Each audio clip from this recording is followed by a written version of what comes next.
ربیع الاول کا مہینہ رحمتوں برکتوں والا مہینہ ہے۔ 12 ربیع الاول کا دن بھی بہت اہمیت کا حامل دن ہے۔ آج میں آپ لوگوں کے ساتھ ایک واقعہ شیئر کروں گا ربیع الاول کی مناسبت سے، کہ ربیع الاول کے دنوں میں آپ صلی اللہ علیہ وآلہ وسلم کے پاس ایک بچی آئی، اور وہ یتیم بچی تھی، اور اس کے دل میں حسرت تھی کہ سب بچے اپنے والدین کے ساتھ تو کھیلتے ہیں لیکن وہ اکیلی ہے۔ تو آپ صلی اللہ علیہ وآلہ وسلم نے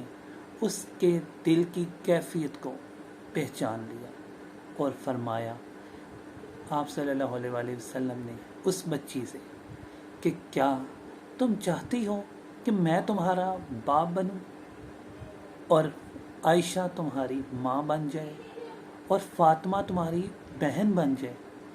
تو وہ بچی، یتیم بچی، خوشی سے نہال ہو گئی، جھوم اٹھی، اور اس کے چہرے پہ ایک انوکھی ہی مسکراہٹ آ گئی،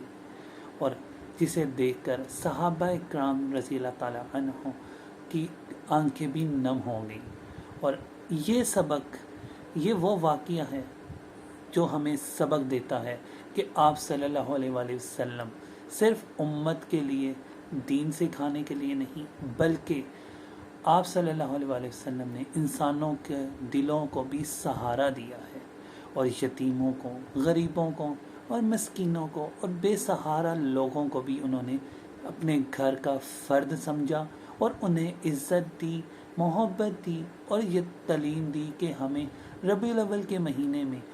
کو یاد رکھنی چاہیے، اور ربیع الاول کے مہینے میں اس واقعے کو بھی ہمیں یاد رکھنا چاہیے جس میں انہوں نے جو ہمیں سکھایا۔